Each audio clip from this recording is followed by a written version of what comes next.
لو لسه بقى بتعملي السمك بتاعك بالطريقه القديمه، تعالي وانا اقول لك على الطريقه ديت تلحيسه للسمك، هما بيقولوا عليها كده بس مش عارفه هي اسمها كده تلحيسه، بس انا جربتها وفعلا عجبتني جميله، فقلت انزلها لكم ايه وتشوفوها وتشوفوا يعني هتفرق.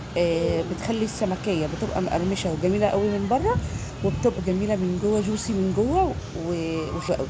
يلا بينا نشوف الطريقه. هنا مع السمك مغسول ومتنضف كويس جدا ونقعه بليمون زي ما انتم شايفين، وبطنه كده ايه نضيفه وحلوه. هجيب بقى معايا السمك. ايه السمك لو كبير معاكي بتعملي فتحات، تفتحي فتحتين هنا ومن هنا، عشان لما بنيجي نتبله من جوه ومن بره بيبقى طعمه حلو قوي، بيبقى التتبيله فيه بيبقى جميل جدا زي ما انتم شايفين بالشكل ده كده. السمك كبير بس مش صغير، بس هو كبير عن كده. بنعمل فتحتين من هنا، ولما بنيجي نعمل التتبيله بنحشيه. هنا معايا متقشره، ومعايا فلفل وفلفل حامي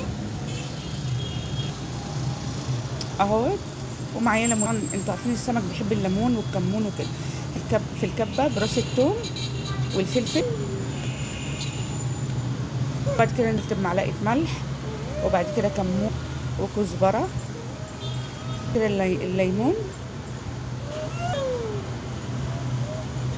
اضربهم بقى وايه سمك زي ما انا قلت لكم، وتسيبيه في نص ساعه ياخد ويدي كده مع بعضه عشان ايه من التتبيله ويبقى حلو. هنا ببدا بقى ايه سمك من جوه ومن بره. هتتبلي بقى السمك جوه ومن بره وفي الفتحات زي ما انت شايفه كده اهو. بعد كده هسيبهم بقى في التتبيله، وقبل هسيبهم على جنب عقبال ما يتبلوا كويس. هكون انا ايه رحت اعمل الرز بقى صياديه. اعملي بقى بطريقتك زي ما بتحبيه مع السمك المقلي. شوفي طريقه ايه اهوت.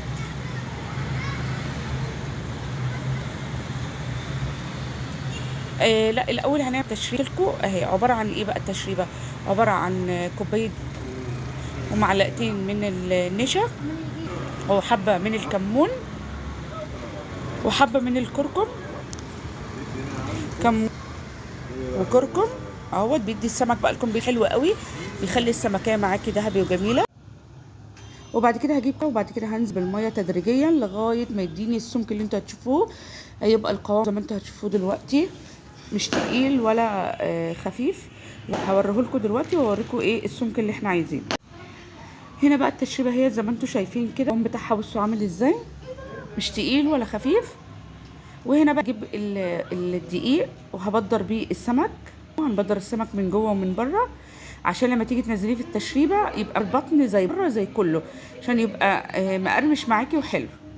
اهو نفضيها كويس جدا، وبعد كده تنزلي بيها ايه فتنه عملناها.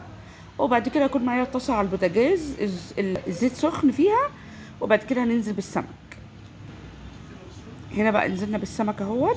اولا يبقى معاكي التشريبه دي ميزتها ان الزيت معاكي بيضل نضيف، ما بيتوسخش، بيضل نضيف لاخر حبه، بيضل معاكي نضيف. هنا بقى الرز هنزل بالزيت، وبعد عقبال ما السمك يتحمر نعمل الرز صلايه، وبعد هبدا احمرها لغايه ما تديني اللون الايه اللي هو البني.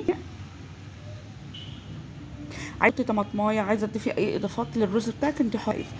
هنا بقى بصوا السمك بقى قلبته، بصوا لونه والله مره ظلماه، لونه ذهبي تحفه جدا قوي. التصوير اصلا مطلعه الحقيقه لونه ذهبي ومقرمش جدا اهو. هنا قلبته، وبعد كده هكمل بقى ايه بقيه الكميه. وهنا الناحيه التانيه رز. خلاص بقى السمك ده بقى لما تيجي تطلعيه على شبكه. هنا كنت بقول لكم بصوا كريسبي ازاي. الزيت بصوا نضيف، لو في بقى اي حاجه في الزيت بتطلعها وبعد كده بتبداي ايه تكملي. هنا بقى بدات اكمل بقيه السمك.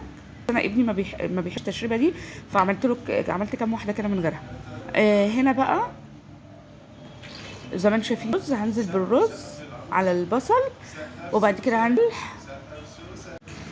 هنا بقى حطيت الملح وحطيت الكمون وبعد كده الميه، وبعد كده هسيبه بقى ايه اوطي عليه واسيبه بقى وايه وارجع اكمل السمك. وخلاص كده السمك كده معانا بقى خلص. خلاص بقى السمك كده خلاص كان خلص زي ما انت شايفه بالشكل الجميل دوت. والله جميل قوي، جربوه وهو هيعجبكم جدا. ولو لو عجبكم الفيديو ما تنسوش تشتركوا في القناه وتفعلوا الجرس عشان يوصلكم كل جديد.